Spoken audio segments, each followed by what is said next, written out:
saya bisa memahami saat ini adanya kebutuhan yang mendesak untuk menambah, apakah itu import barang bekas, import barang baru, apakah itu produksi baru, menambah jumlah daripada kapasitas kereta penumpang, ya Pak ya. Nah itu yang saya bisa tangkap nih. Bagaimana caranya setelah itu.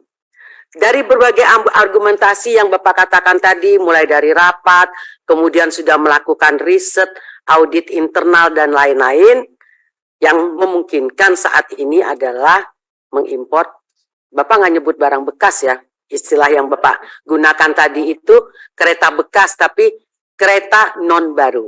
Nah, bukan baru. Kereta bukan baru, jadi istilahnya lebih halus gitu kan. Kereta bukan baru, padahal ya kereta bukan baru ya barang bekas kan gitu. Nah, terus Pak Didi tadi menyampaikan di awal, yang saya bingung jadinya Pak Didi adalah diperlukannya import daripada kereta bukan baru ini disebabkan karena tadi alasan pandemi COVID-19 dan lain-lain. Tapi kalau saya baca-baca Pak, sebenarnya import kereta bukan barang baru ini, apa barang bekas aja deh, kereta bekas ini Pak, sebenarnya ini bukan baru terjadi di KAI. Bukan kejadian baru. Bukan kejadian pertama. Ini udah lama KAI ini import barang bekas. Kereta bekas ya, barang bekas lah, kereta itu kan barang. Import barang bekas itu udah lama gitu loh. Iya kan, gerbong bekas deh, sopannya gerbong bekas. Itu bekas aja pokoknya, bukan baru. Jadi gua ngomongnya juga bingung jadinya. Karena istilah baru ini jadi bingung. Dan sampai karena seringnya sepertinya KAI ini ketagihan mengimpor barang bekas ini gitu loh Pak ya. Itu sampai Menteri BUMN 2013 itu sudah melarang, mengeluarkan moratorium untuk mengimpor kereta bekas ini Pak. 2013 itu Pak. Jadi kalau alasan Bapak itu saat ini adalah karena COVID-19, karena ini, ya saya nggak bisa terima.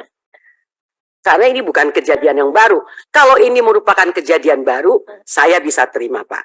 Nah sekarang salahnya di mana? Kan begitu Pak. Saya sepakat apa yang disampaikan Pak Andre tadi.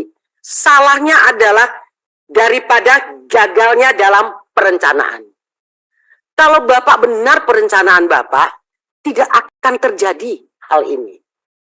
Bapak itu kan seharusnya sudah tahu nih berapa jumlah kereta yang Bapak miliki, berapa yang sudah tua yang sudah bisa tak dipakai lagi, berapa jumlah kenaikan penumpang sehingga diperlukan. Ini kan bukan data yang harus tiba-tiba gitu Pak. Ini Bapak sudah miliki dan harusnya itu sudah menjadi tolak ukur dari Bapak ketika membuat perencanaan. Jadi ketika dengan alasan yang sama, yang saya buka-buka lagi Pak, alasan daripada impor kereta bekas ini, itu sama aja.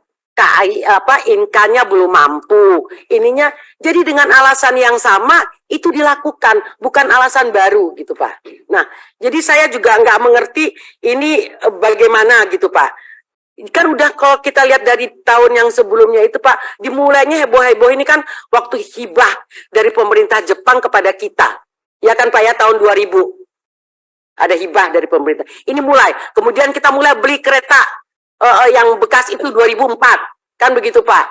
Berlanjut, ini kan sudah lama, udah 20 tahun sebenarnya Pak. Bukan isu baru yang menjadi pertentangan saat ini. Jadi saya sepakat sebenarnya dengan apa yang disampaikan oleh Menteri Perindustrian. Pak Ketua, Bapak Pimpinan, saya sepakat dengan apa yang disampaikan oleh Menteri Perindustrian. Harus dilakukan audit. Bapak sudah lakukan audit, tadi Bapak sudah paparkan. Jumlahnya segini-segini. Tapi supaya fair, saya rasa audit itu bukan audit internal, tapi audit eksternal, Pak. BPKP apalah, ya BPKP ya kita tahulah audit administrasi nanti. Tapi yang auditor, gitu loh. Yang bukan mengenai administrasinya, ya kan? Tetapi auditor yang sebenarnya kebutuhannya tuh berapa sih?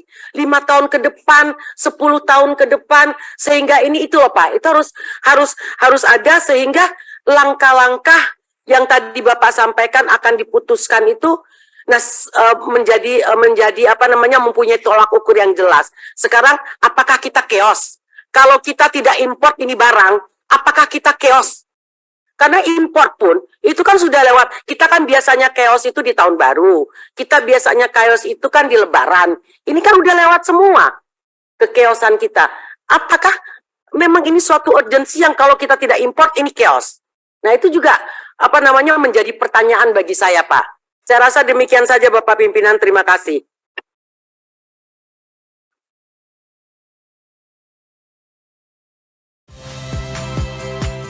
Saya Niluh Puspa. Saksikan program-program Kompas TV melalui siaran digital, pay TV, dan media streaming lainnya. Kompas TV, independen, terpercaya.